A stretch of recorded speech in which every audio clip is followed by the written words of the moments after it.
Hello, everybody. My name is Curtis Kaboom, and welcome back to Kurt-Tober. Today, I watched a movie that I was a little bit hesitant to watch. It's a sequel to an absolute classic. Does it live up to the expectations, or is it living in the shadow? Well, let's find out as I review Beetlejuice Beetlejuice on October 2nd, 2025. Beetlejuice Beetlejuice is a 2024 sequel to the original 1988 comedy classic. That's right, it took them almost 40 years to realize that they could make money off of this. This movie follows Lydia Dietz, still played by Winona Ryder, as she deals with the passing of her father and tries to reconcile her relationship with her estranged daughter, played by Jenna Ortega. Lydia has become a paranormal talk show host, which I actually think was a great idea as far as career paths for this character, but she's still haunted by the ghost with the most, Beetlejuice. Once again, perfectly played by Michael Keaton. This is honestly probably a dream role for Keaton. He seems like he is just having a blast playing this character again.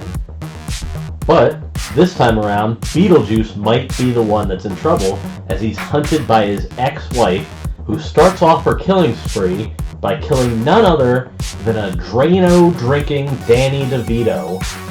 Say that 10 times fast. Which brings me to one thing I kind of wish they did. I wish they would have just filled this movie with Tim Burton cameo characters all in the afterlife. But this brings me to probably the best part of this movie, the overall underworld aesthetic. I absolutely love the set designs of this, all of the weird ways that people died that you're trying to figure out, how did and then it kind of clicks in your head how they passed away, and you get a little bit of a joke with that each time. You can really feel Tim Burton's creativity just flowing in this movie. It feels like Tim Burton to the max. I saw way more practical effects than CGI, which was always a plus in my book. Oh, I'm really happy that Tim Burton came back, and a lot of the cast from the original one came back too. Speaking of which, Catherine O'Hara, she just does amazing this movie, and I think she's almost the funniest part. Her entire can't scam a scammer attitude towards Lydia's future husband is one of the funniest aspects of this movie. And since we're on the topic of characters, I actually really like the idea of Jenna Ortega playing Lydia's daughter. I feel like there's an alternate universe where instead of being a sequel, this was a remake or a reboot, and Jenna Ortega was just cast as Lydia instead. But I'm happy we finally got a sequel. But I do have one glaring complaint with this movie, and it has to do with a lot of stuff at the end.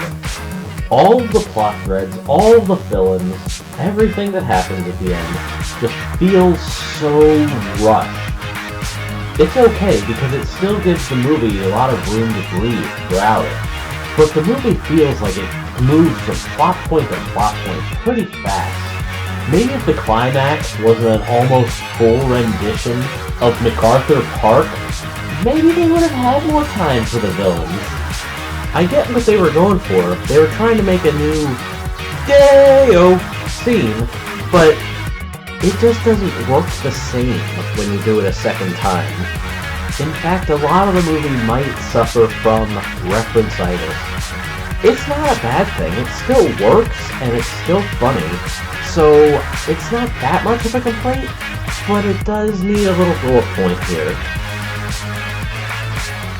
So, would I recommend this movie? Well, I know I just said that it suffers a little bit too much from sequelitis, but honestly I think that it stands on its own pretty well.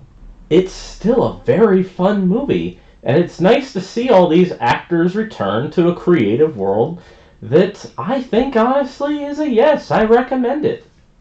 Beetlejuice Beetlejuice does the one thing that every legacy sequel should do, and that's not crap on the original one.